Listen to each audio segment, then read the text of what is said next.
போர்க்களம் போர் வீரர்களுக்கு மட்டும் இல்லை, நமக்கும் தான். களம் வேறையாக இருந்தாலும் ஆனால் போர் ஒன்று தான். இந்த விஷயம் எனக்கு புரியும்போது அப்போ நான் செஞ்ச போர் ஞாபகம் வருது. அப்போ தான் எனக்கு தெரிஞ்ச ஸ்டுடியோலேருந்து ஆளுங்களை வர சொன்னோம். நம்ம என்ன பண்ணிகிட்ருக்கோம்? இந்த சமுதாயம் எங்கே போயிட்டுருக்கு? இந்த சமுதாயத்துக்கும் நமக்கும் என்ன சம்பந்தம்? அதுதான் இந்த படமே. நாங்கள் தான். அதோ வந்துட்டேன். வாங்க ப்ரோ, பொறுமையாக வாங்க. Morning bro. Morning bro. நல்லா இருக்கேன். சொன்ன மாதிரியே வந்துட்டீங்க. போகலாமா?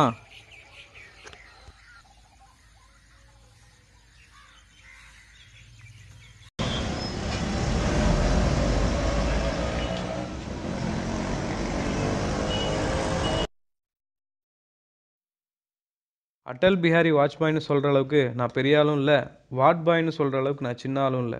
என் பேர் லோகன். நான் ஒரு சாஃப்ட்வேர் இண்டஸ்ட்ரியில் ஒர்க் பண்ணிகிட்ருக்கேன். இப்போ உங்களுக்கே தெரியும், வேலை முடிஞ்சிருச்சு, பார்க்கிங்கில் இருக்கேன். அடுத்து என்ன, நேராக ஒயின் ஷாப் போகிறோம், ஒரு பீர் அடிக்கிறோம், அப்படியே ஒரு தம் ஏற்றுட்டு ஃபாஸ்ட் ஃபுட் கடையில் போய் ஒரு ஃப்ரைட் ரைஸ் சாப்பிட்டு கொத்துடுறோம். இதுக்கு மேலே ஒரு ஐடி எம்ப்ளாயி வாழ்க்கையில் என்ன நிம்மதி இருக்க முடியும்?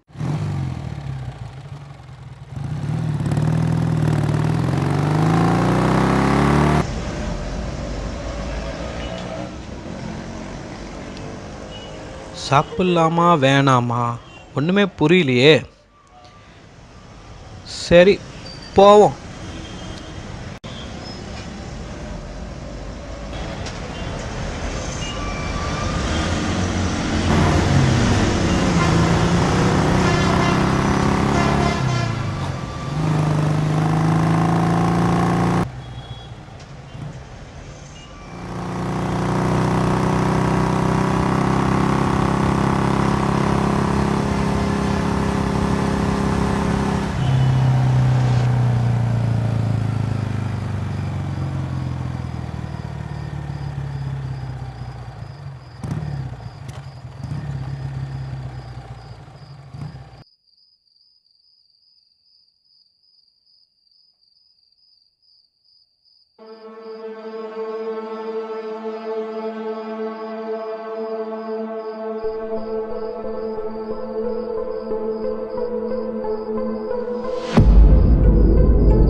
நம்ம ரோட்டில் நிறைய பேரை பார்ப்போம்.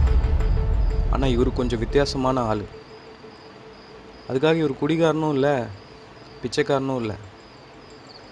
இந்த சமுதாயத்துக்கு இவர் ஒரு போராளி, வாழ்க்கையை பயணிக்க தெரியாத ஒரு போராளி.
ரெடியா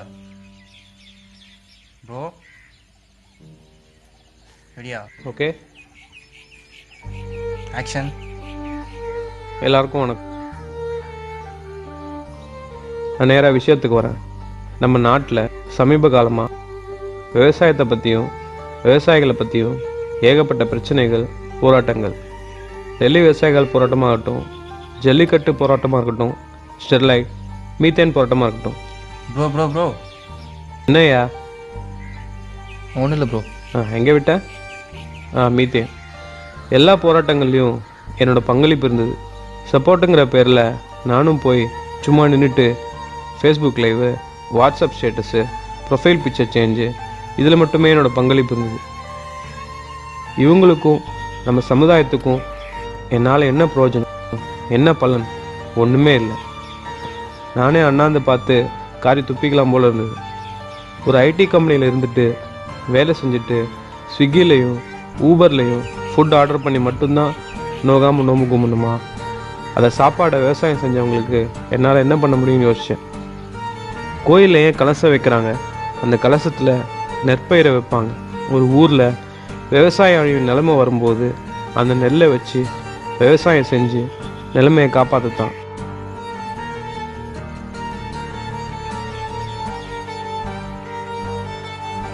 அதனால தான் அந்த காலத்திலே கோயிலில் கலசம் வச்சாங்க. அந்த கலசம் மாதிரி நானும் நம்ம ஊருக்கு ஒரு கலசமாக இருக்கும்னு நினச்சேன். இதோ இவரை அடாப்ட் பண்ணி என்னால் முடிஞ்ச உதவியை எனக்கும் என்னை சுற்றி இருக்க சமுதாயத்துக்கும் நல்லா செஞ்சிட்ருக்கேன். வணக்கம். ப்ரோ ப்ரோ ப்ரோ என்னதான் உன் பிரச்சனை? ப்ரோ கார்டு போட மறந்துட்டேன் ப்ரோ.